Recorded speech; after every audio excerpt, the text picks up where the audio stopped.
Thank you very much, and glad to be here. It's great to be to meet a few people and come and be able to present something. It's interesting that I've got eyesight problems here, but I think better with glasses than without. The light behind you is more.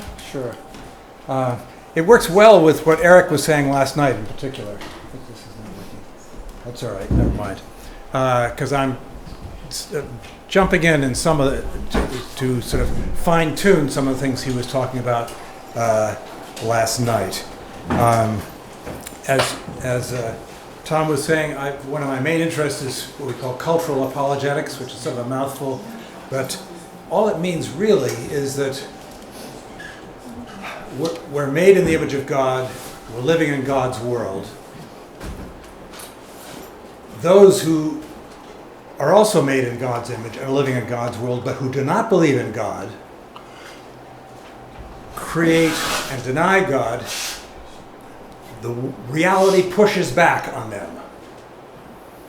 They run into friction and difficulty in the world that they think there's no God in, when there really is God in it, both in their own nature, in other people's nature, thank you, that's helpful, in society around us and so on. So if you don't believe in God, you're gonna have pushback from the whole world around you, or your own nature, other people, and so on. What the cultural apologetics is doing is let's look at where some of this friction is happening, some of this pushback that non-Christians are actually experiencing.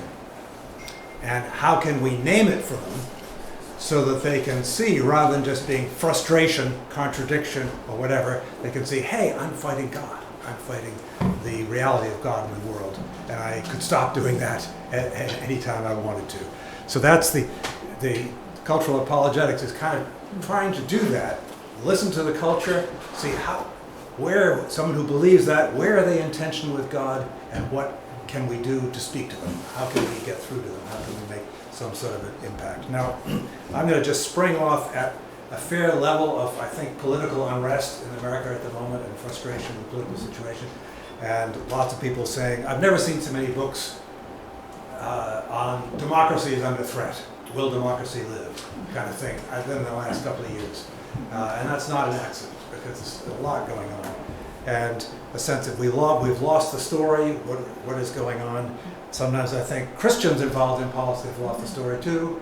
But where do we turn? And I'm just going to take I'm not going to try and get out the whole story, but just take one piece of the Declaration of Independence and turn that over in my mind and in your minds a bit today. And look at what does it say about who we are. And it's just the second paragraph of the Declaration. Now my thing is quitting. It's not going to work. Oh, come on. Wait a minute.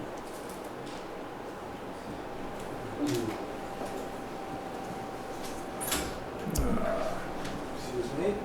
There's Jordan. He got it from me. There. Okay. Something. All right, let's try one more. That's my outline that I'll come back to, but that's the paragraph that I want to talk about. Not a strange piece of literature to any of you. We hold these truths to be self-evident, that all men are created equal, that they are endowed by their Creator with certain unalienable rights, that among these are life, liberty, and the pursuit of happiness.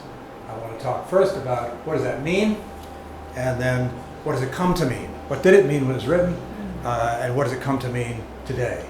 Because it's, I think, enormously under threat. Background for this. Ultimately, the ideas that make this possible, particularly all men created equal, endowed by their Creator with rights, come from the book of Genesis, from Genesis 1:26, following the creation of humanity in God's image,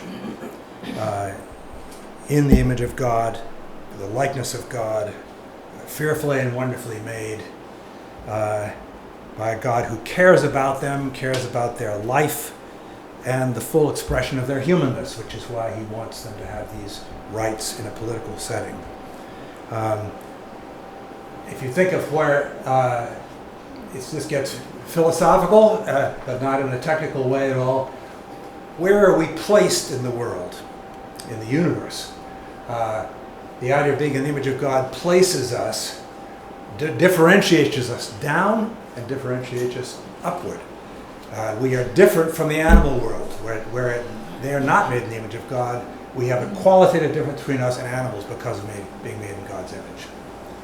You don't have to worry about being the same as a monkey or a squirrel or something like this, or having on equal status. We are in God's image and we're different. So we're differentiated downward. We're not a subhuman. We're differentiated upward also. Shirley MacLaine thought she was God. She is not God. No people can be God.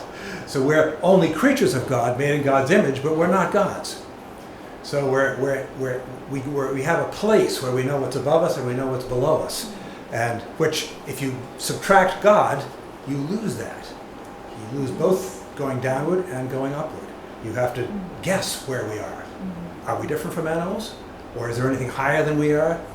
Are we the same as something higher or whatever, or not?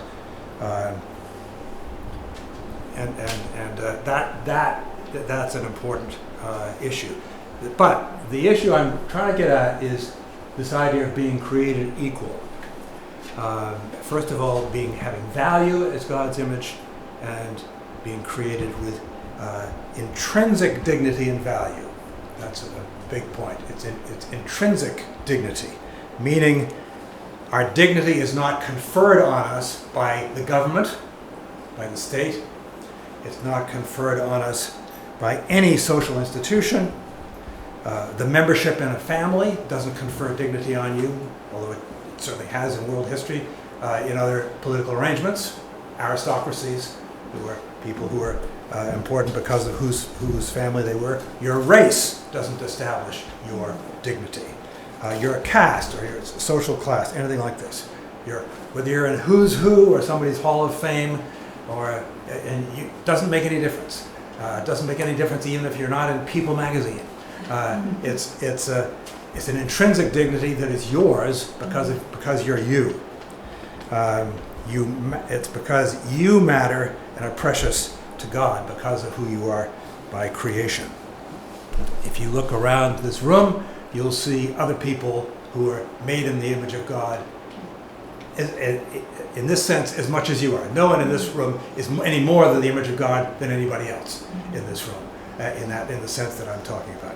The Bible uses another sense, which is a different ballgame, but that's important to see. The thing here is that if that's true, that our dignity is intrinsic to us in that way, it also follows, the thing that Jefferson says here, is that means we're equal to each other, because it's a shared dignity, equal dignity and value with each other. This is a universal dignity. Every human being has it. In spite of and beneath, this is important, all the observable inequalities there are between us. Okay? If we look at each other and evaluate each other, try to understand each other, you'll see we're unequal in all kinds of ways with each other in things that you can observe. This is because all people are equal in what we possess as having the fingerprints of God on us and the valuation of God over us by creation. To realize how radical this is, you need to realize there's no observable way we can measure people that will add up to us being equal. If you look at what we can observe, discover, find out, you can never establish equality between people. You'll see people around this room, again, look around the room different, again, at whoever shares this room here with you, and they'll be different. People are different from you. They'll be different in health, education, leadership ability, moral stature, wealth, prestige, creativity, initiative, height, weight, sense of humor, how fast you can run, whether you can play the violin, how short your fuse is when you're getting angry, and so on. You can go. We're different all over the place in so many different things. The biblical claim, and this is where you realize how radical the biblical claim is, And he was right last night saying no one thought up of making a government like this because no one had. The radical claim is that despite all the measurable differences, we're equal in our intrinsic mattering to God. In our mattering to God, we're equal. And the question is, how in the world did such a counter to observation idea ever get started? In other words, the equality, if there's an equality there, it didn't get to anybody by watching each other, or looking at each other, or keeping track of each other at all. So how did it happen? So it's not based in empirical science or anything like that. How did it get started? Well, as I said, it got started from the book of Genesis. It got started only because people have believed the Bible and said, here it is. We're made in God's image. He values us. And we all share that. And that is a vitally important thing. It's in the first chapter of the Bible, and it's carried on. The value of every human being is carried on right straight through the rest of the Scripture. Now, in our history, I'm going to see if I can make this thing work now. Going back to this, down to C in the first category here. Our founding fathers were motivated by this deeply biblical idea. Many of them were Christians. Many of them also were children of what we've called the Enlightenment, which is another very wide philosophical set of ideas and practices in the 17th century. Not entirely against Christianity, but wanting to say we can have what Christians have, but we don't need the Bible to tell us about it. We can, with our own wisdom, with our own experience, we can figure these things out and do a better job without all the truck of the Bible and the priesthood and all this stuff. So it's an attempt to be independent of the Christian faith, but in doing that, they grabbed along a lot of the values coming out of the Bible. They didn't really reject the content of the Bible. They too believed in the equal dignity of all people.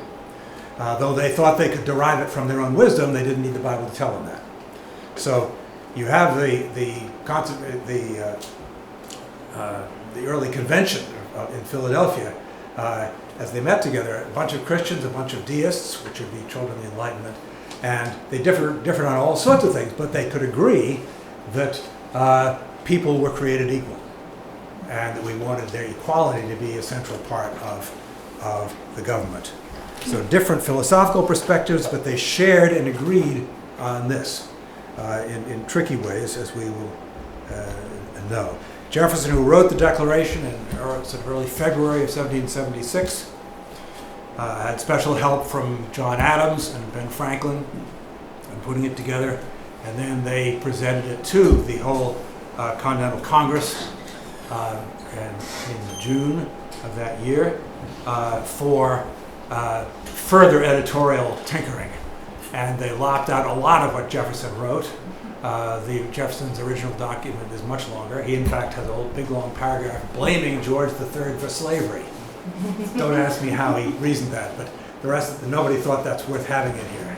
He had lots of complaints about George III in here without having to blame him for slavery. But they all were able to agree over the paragraph that I've showed you. The very first paragraph is saying why we're bothering to do this at all. The second paragraph that I showed you is showing a radical theological base for the government we are trying to form. Both why we're having a revolution and what we're aiming at in forming it. And it's connected to God, as you can see. It created equality. He holds these truths to be self-evident, that all men are created equal, that they are endowed by their Creator with certain unalienable rights, life, liberty, and the pursuit of happiness. Jefferson writes this with gravity and simplicity that are as a tiny piece of literature, and it's echoed around the world and been picked up by countless people. Later, as president, Jefferson wrote a famous letter to the Baptist church in Danbury, Connecticut. This is before Eric Metaxas was born there. But it was a Baptist church that had a political wrangle going on, and in the letter that Jefferson wrote as a president to respond to that, he described that we need a wall separating church and state. That's where that phrase comes from, the letter to the Danbury Baptists. So it wasn't a legal document at all, but it was just his reflection, and people thought it was a good idea, so they picked it up and have been running with it ever since. But that, there he's saying, as he explained, basically just what the First Amendment says, that we're not going to have a national church, we're not going to have a federal church. There's no American church, it's a Church of the United States of America, that is the one denomination that's our national denomination.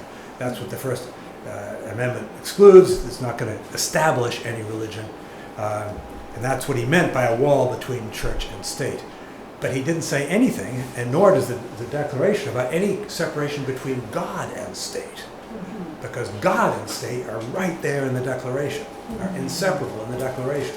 You can't take the God out of it and still have equality, or dignity, or people being, having it necessary to give them rights, especially those rights. So there's no separating walls at all between God and the state in the Declaration. Again, he began not with all the grievances against George III, but with a theologically based foundation for human equality and dignity and rights. For example, coming from this was that this country that they would form, they hadn't worked out diddly about it yet. They hadn't even thought of a constitution. Everything's way ahead of them, but they have ideas and they have tremendously powerful convictions. But that's why the equality means we're not going to have nobility. We're not going to have lords and ladies in America. People are not going to be knighted in America and have lords and ladies here. We're not going to have an inherited power structure, kings and queens. People would not be born with predetermined status, but they were created equal. Endowed by their creator with equal rights for life, liberty, and pursuit of happiness. You see, right there's the exclusion of monarchy, exclusion of aristocracy. We're going to have people starting in the same place at birth. And this had never been done before. This had never been tried before. Eric was absolutely right when he said this is a unique experiment, unique in all sorts of ways. But it was all, what I'm trying to argue, it was all anchored in the Creator God. It makes no sense, will not hold together without this Creator God underwriting its truth. Then, as the 19th century and the 20th century go on, I think the thinking of the Enlightenment gained ground. A popular sense that we're coming of age, we're growing up, we know a lot more than we used to know, we're very wise, we've learned all sorts of skills and all sorts of things. We don't really need to lean on the Judeo-Christian God the way they did in the beginning. We can know these things without having to the Bible becomes, rather than a lifeline, the Bible becomes an umbilical cord that we can cut, get rid of it, and be better off free from it, because we can go on our own. We can walk free on our own. That's all an unnecessary and expendable commitment in the modern world. As a result, many scholars then and since then, more recently than that, look back, and this is, I'm talking about now, look back at the language of the Declaration of Independence that I've just been talking about, and see the necessary presence of the Creator God as an embarrassment. We're embarrassed by the fact that these words are there, a Creator God. And sometimes, I read quite a lot on the Declaration, and you see very learned scholars write and almost ignore, and some actually do ignore those phrases that having to do with the Creator God. It's just not there. They go on and talk about rights, they talk about equality, but not anything to do with that equality depending on a Creator God. And this is a problem, and I think is a seismic shift when we remove God from this picture, because it makes what I've called an ironic twist. Because it's an awkward situation if your most precious political values come from something that embarrasses you. The equality and the basicness of human rights were expressed as being dependent on God that we have now outgrown, and we no longer really believe in him because we're now a pluralistic society. You see what I'm saying? And it's an occasion for embarrassment with the theological connection of this paragraph. It's not wanting to need God as a foundation for our favorite and most basic political convictions. And there's deep irony in this development. Much of our society has brushed it aside, or brushed God aside, and it sometimes aggressively rejected the God people used to believe in public space, but very much wants to be guided by the high human status that being made in the image of God gives us.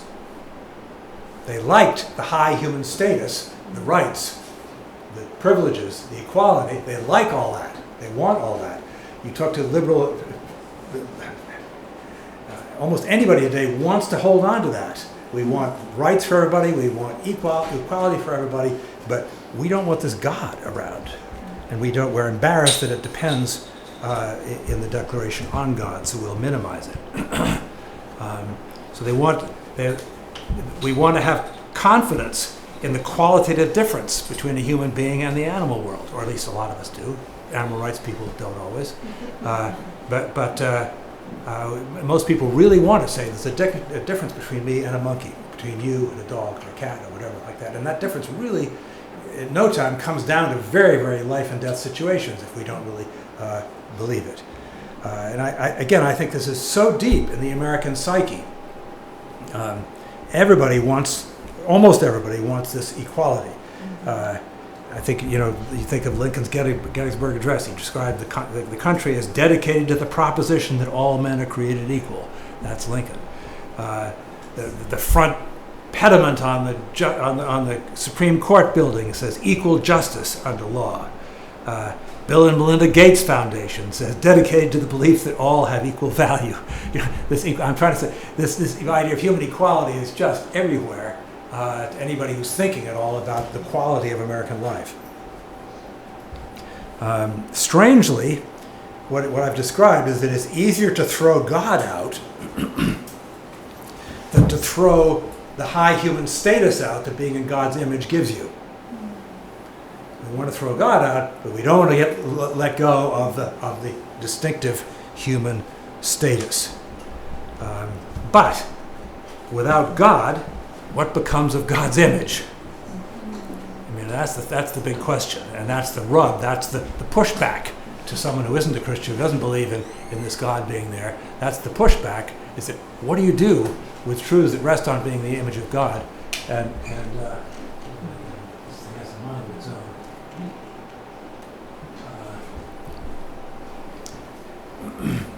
And how do we hold it together? That's why as I had in the blurb that they published here, it reminds me of Alice in Wonderland. If you know the story of Alice in Wonderland, there's down in this underground reality, which is almost as if he was on acid. I don't know why. He wrote this, and it's something else again. Amazing to give children. Anyway, the Cheshire Cat down in this underground, who grinned, this great big huge Cheshire Cat. He grinned, and it says his grin remained after the cat had departed. So the cat leaves, but the grin of the cat remains. Now that's, to me, the image to hold in your minds for what I'm trying to talk about. The grin remains, the cat's gone. Or it says, actually, literally, Alice in Wonderland, the grin remained for some time. So the grin wasn't eternal, but disappeared. So I'll refer to this as the Cheshire Cat problem of an image without a creator. We're talking about the very response. What society has done is to let go of God, but keep intrinsic value and dignity of each individual, which somehow they possess along with these extraordinary rights to life, liberty, and the pursuit of happiness. We want the dignity and significance which comes from being in God's image in this world without God himself. Eric was quoting Os Guinness, who's a friend of ours as well. He, in some of his books, talks about ours is a cut flower society. A cut flower society. Cut flowers remain beautiful for a while, but not forever, not for very long. They dry out, they rot, they wilt, and get shriveled because they're no longer connected to their roots. Or the philosopher Richard Rorty called this about himself doing it. He's not a theist at all, but he says this is freeloading off God. And he admitted to being guilty of this himself. I'm freeloading off God. When he wanted ideas that were necessary for him, but he didn't believe in the God who made those ideas possible. That's a very graphic image, freeloading off God. There's people are doing that constantly all around us without knowing what they're really doing. Again, this is the grin of the Cheshire Cat remaining for a while after his departure. Now, I'm going to go and look at a couple of prophets, not Christian prophets like we talk about here, but secular prophets who are speaking very sharply into our world. I disagree with them, both of them, deeply, but I want you to, part of the idea is we're getting to listen to what the non-Christian world is saying, and let's understand it, that we'd be able to speak better to it. This guy, first I'll talk about is Yuval Noah Harari, Israeli historian, who's recently become sort of an intellectual rock star. Anyone ever heard of him? Noah Yuval Harari. He's got a book called *Sapiens*, which has been on the New York Times bestseller list for about a year and a half, which is amazing to stay on there that long. He was off for a few weeks and it's back on again.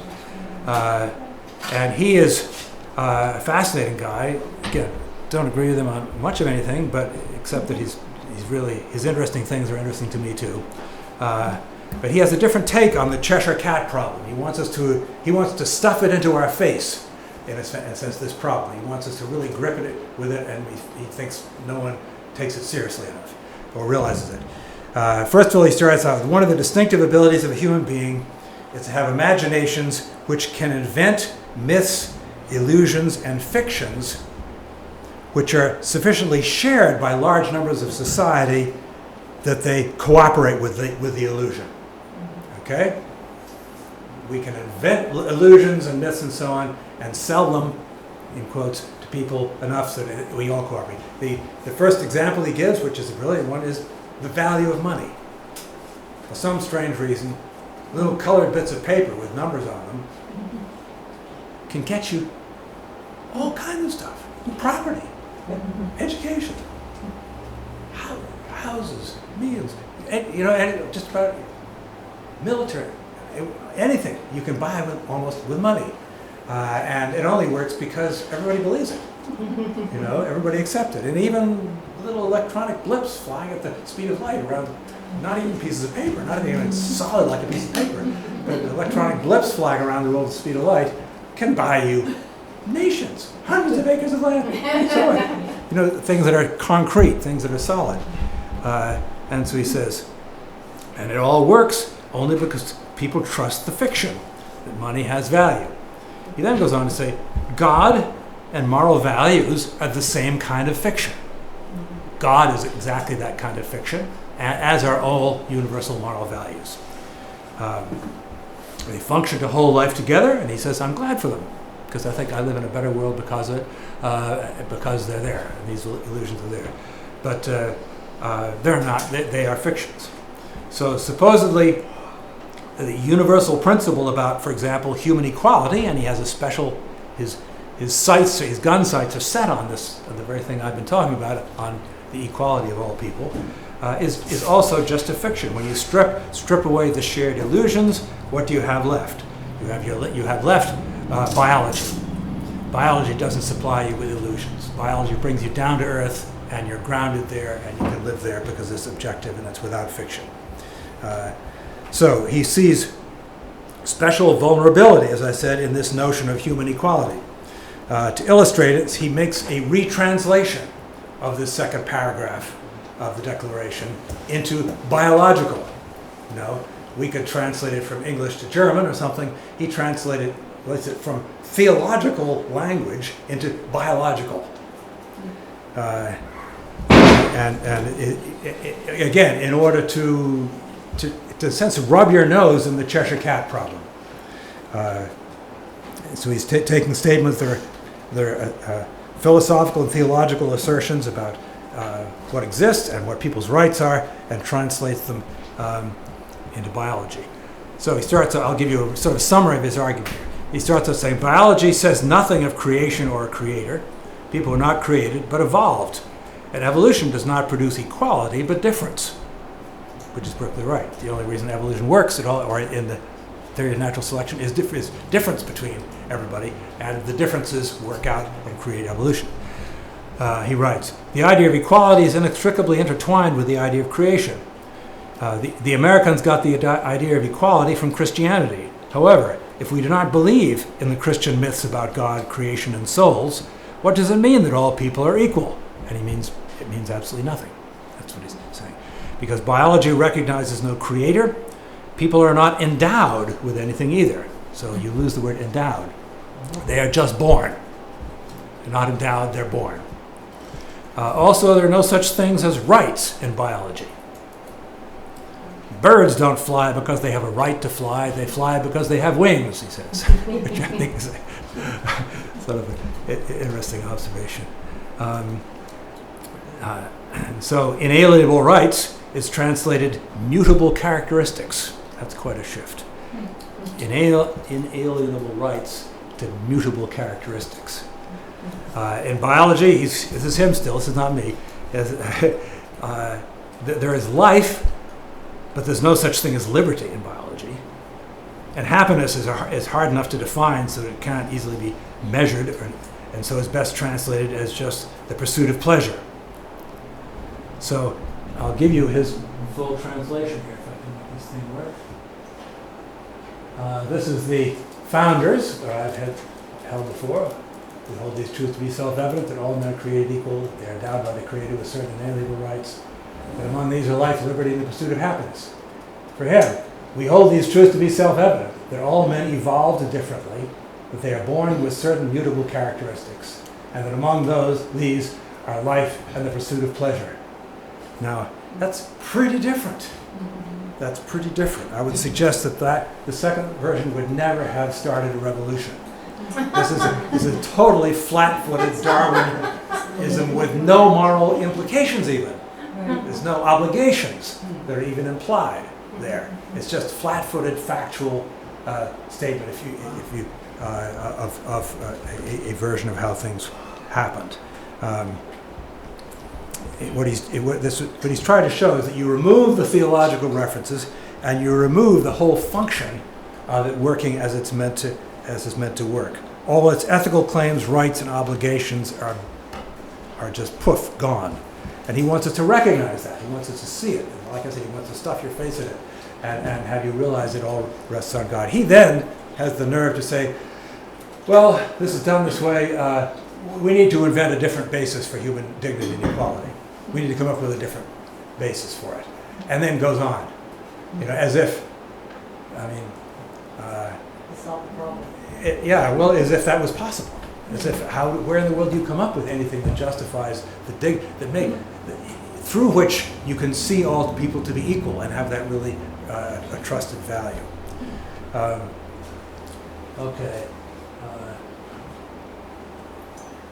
Another prophet.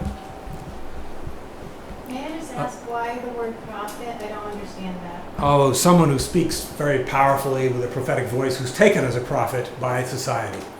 So I don't see him as a prophet at all. Right. I'm seeing him as he's seen as a prophet by more people than I wish did see him as a prophet. Is prophet an academic term that people use? It can be, yeah. Yeah.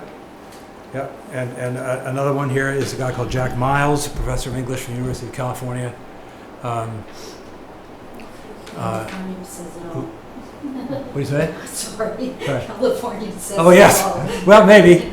He has a lot to say, though, on his own. And he's written just a massive thing, edited a massive study of religion. and in a much more playful tone. He recognizes what I call the Cheshire Cat problem of the image of God without the Creator, without God there. But he's much more casual and lighthearted about this. Instead of a playful tone, he writes, "Does anyone really believe that all men and women are created equal? But recognizing the delusional premise of American democracy needn't undermine faith in it." So what he's saying is, nobody really believes that all men and women are equal. But why should that demolish our faith in the equality of all people? It's an absolutely empty faith assertion that the faith is going to hang in midair with nothing underneath it. He says, why should we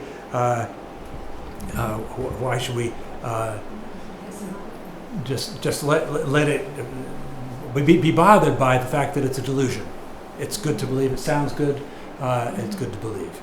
There's an extraordinary confidence that he believes that it won't make any difference if America knows that it is a delusion. Equality is nice, comforting idea, but you don't need to really believe it's true. That's what he's saying. And I'd say that is so naive, because there's most places, an awful lot of the world doesn't believe it is true, never did believe it's true, and is not treating people nicely. And there's no leverage to improve that situation without the idea of equality as a lever, or as a fulcrum for the lever. Now let me look at our own history a little bit more.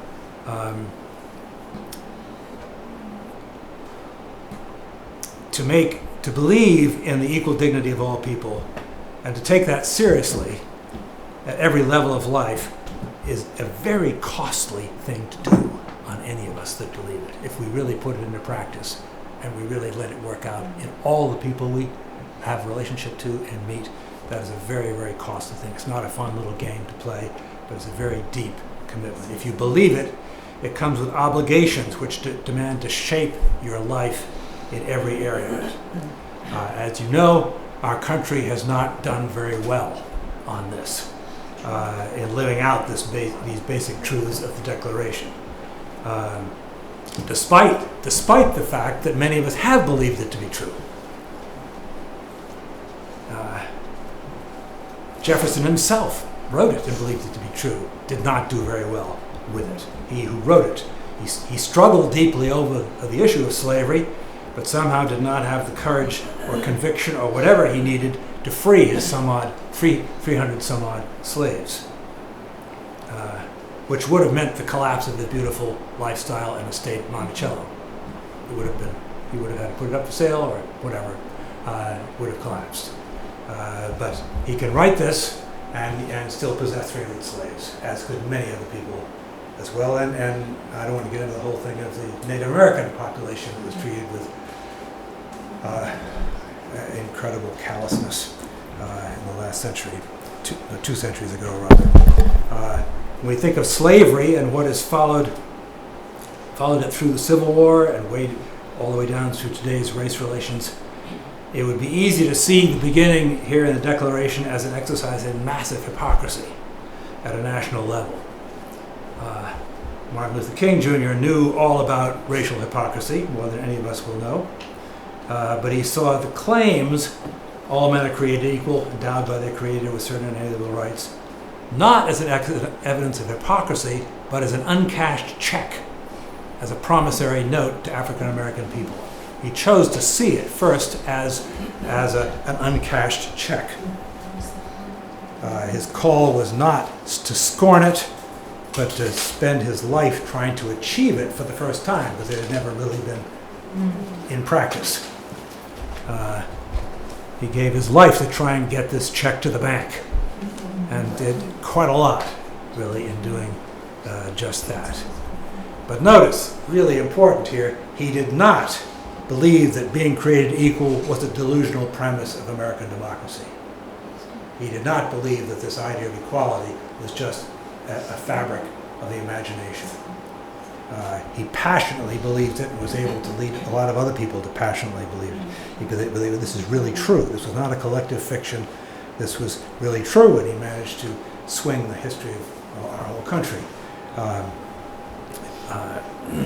by turning to Scripture, by turning to Jesus, by turning to the whole thing of the role of the church in it. Think of how the biblical prophets evaluated a nation. It was not by looking at how well a nation treated the rich and the powerful. It was this was not because the rich and powerful weren't as important to God as the poor. It was because the rich and powerful tend to be better connected with ways they can protect themselves, and they can get back at you if you treat them like dirt, and you don't need to worry about them so much. Whereas the poor don't have the resources. In order to determine whether a society honored God or not, the prophets looked at how they treated the poor and the powerless, the widow, the orphan, the fatherless, the sojourner, or refugee. The question for the prophets, does a society respect the command of God and recognize the value and dignity of those who are marginalized, those who are powerless, as equally made in God's likeness? And so to step in and help them have more of an equal opportunity at life, liberty, and the pursuit of happiness. Think of Jesus' parallel teaching about how we deal with the least of these.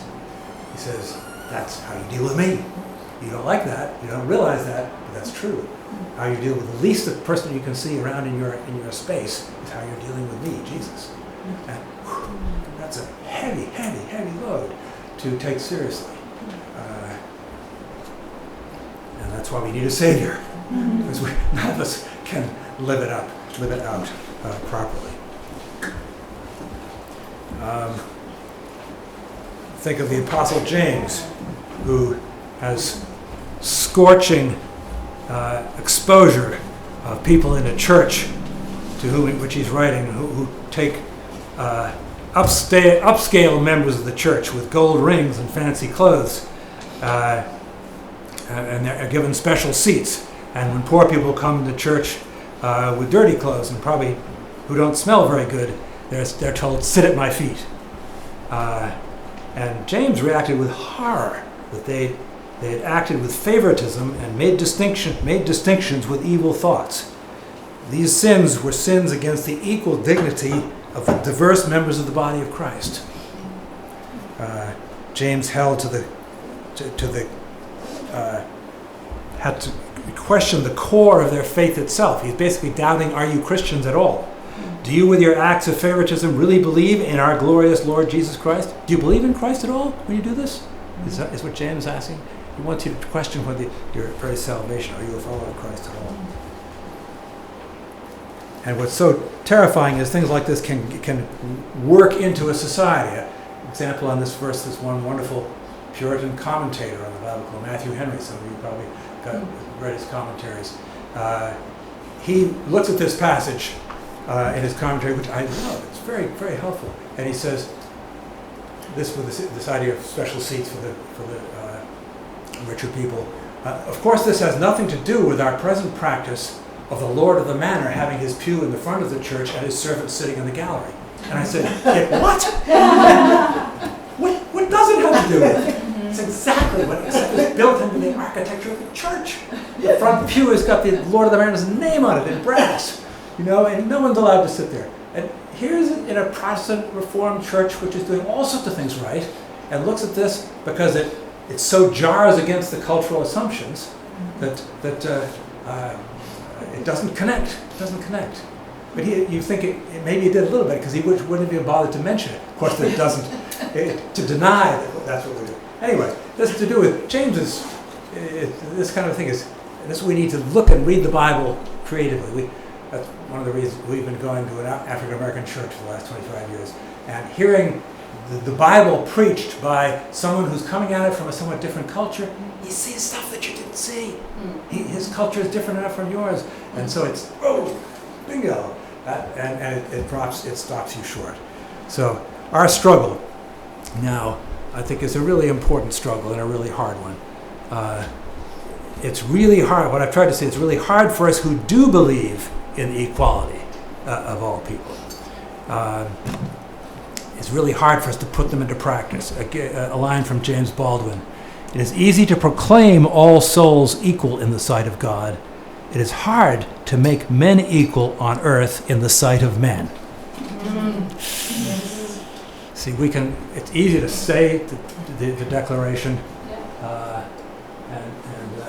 we'll put it back up here for us. And yet, how far do we fall short of it? Put simply, it's because of our selfishness, complacency, vanity. Most of us don't do very well despite our noble convictions. But, and this is something of a warning, what can we expect for an American future if many of our neighbors and friends increasingly do see this as a delusion and a fiction? In other words, no longer believe, as Jack Miles doesn't, and whatever, begin to see this as something we can't possibly believe in it because it's connected to God and we don't believe in God. Jack Miles doesn't think it matters if the premises of our democracy are delusions. I'm not at all so sure. I fear that democracy carries much more weight in modern American mind than the idea alone deserves. The word democracy is nowhere near as powerful a word as people think. Democracy is a very simple mathematical arrangement of political players, so that 51% of them wins a vote and 49% of them loses a vote. Democracy carries no moral weight or leverage within itself at all. Along with the wonderful credits of democracy that we would look to in world history, come the fact that it was Athenian democracy that voted to execute Socrates. It was German democracy and a democratic vote that elected Hitler in 1933. Hitler was elected by a democratic vote. The Arab Spring produced democratic votes for Sharia law, which meant to end democracy. A democratic vote to end democracy, because they voted in Sharia law, and that has no room for democracy. So what I'm saying is democracy itself alone is amoral. It doesn't settle anything. What makes the difference between democracy as a path toward justice and peace and democracy as a moral catastrophe is exactly the premises that you bring to democracy, that the people doing it, what premises do they bring to this whole process? From outside of democracy itself. What makes the difference are the ideas, commitments, practices brought to democracy from the minds, hearts, and passions and convictions of the people doing it, about justice, about God, about human nature, about human rights, about human dignity, human equality, human freedom. It's the passionate commitments to these things brought to democracy that can create something that will really stand and be worth encouraging it to stand. Otherwise, and will determine what will be voted in, what will be voted out, and how long the democracy itself is meant to last, is going to last. But human equality and basic rights are, I believe, are not delusions at all. They are true. I can and do believe in the intrinsic dignity of all people and their equality, but only because I believe there is a personal God there who has made us all in his image with equal dignity and worth. I also believe in the present time, those of us who do believe this, and our churches need to do a great deal better than we have at living it out on the ground, in the street, than we have done. Think of the voices in our daily news which shout out human vulnerability and desperation, that are voices that the prophets would have heard in their time. I'm not sure whether Christians hear them, or enough Christians hear them. Think of the issues that are around today that touch on this, that touch on the relevance of human equality and dignity, the nature and status of human beings, issues of race, of poverty, of health care, of education, of immigration, of refugees, of human enhancement, of eugenics, of the unborn and the end of life, and all the life in between. All these issues are issues where this question is at stake, the equal dignity of every human being. So my prayer is twofold, and I'll end with this. Two kinds of prayers. First of all, those who don't believe in the God of the Bible would feel the Cheshire Cat problem, would feel the tension between the wonderful ideals of liberal democracy that they espouse to, that commit them to the equality of all people and equal rights for all people, the tension between that and the total absence of grounding for that, the contradiction between that and a meaningless world. So he was talking, if the world is meaningless, there's no way we can put a foundation underneath those assertions. So my prayer is that more people would feel that tension and their own lack, that their own view of the world is not deep enough to support their own moral and political convictions. That's a better way of putting it. They would see that their own view of the world isn't deep enough to support their own political convictions about human dignity and equality, on which the U.S. was built, on which most of us, our hopes last. I have talked to a number of people who are not Christians who try to put this up. Quite a few people take it seriously. Some don't, and I'll give you what our neighbor says, because it's something of a challenge. He says, yes, I can see that, but why is it that evangelical Christians, of all people in America, seem to pay less attention than anybody else? Now, you can say he's wrong, but that's a perception that makes him very happy to turn his back on evangelical Christianity and go away. The perception of us as evangelical Christians is that we're not weighing in on this issue where it's at stake in the world today. You can do what you want with the truth of that, or the falseness of that, but that's there, especially in the two coasts, especially in a blue state like our own. That's all around us, and if we want to communicate with those who are not Christians and have them take us seriously, we've got to somehow deal with stuff like that. So that's my first prayer. The second part is really a fulfillment of what I just ended here. In the early church, the followers of Christ managed to speak and live in such a way that a personal God, which would have been incomprehensible to the people they were living with, became comprehensible by watching them live, by seeing them, by listening to them, by watching them live, especially watching them care for the poor, watching them care for the sick. Christians invented the first hospitals were from the Roman army. But the Roman army treated only soldiers who they thought could get back in action. And they wouldn't bother with soldiers who were not rehabilitatable. Christians started hospitals for anybody, not just other Christians, but pagans. Everybody, anybody is welcome here. So that some of the later persecutions of Christians, there was very little popular support among the people of the empire in many places to support the emperor's decree that Christians should be persecuted. Because Christians have been helping. Christians have been opening their doors and helping heal people and moving forward. That's something we need. That's not the perception of us in the world today. That's something that's an amazing and something to me to aspire to be perceived in a way that would challenge people's unbelief in God at all, and bring them to be salt and light in God's world, and they come to believe and honor God who made us. I will end there. We're going to give a bit of break before Moody comes. Okay. I'll be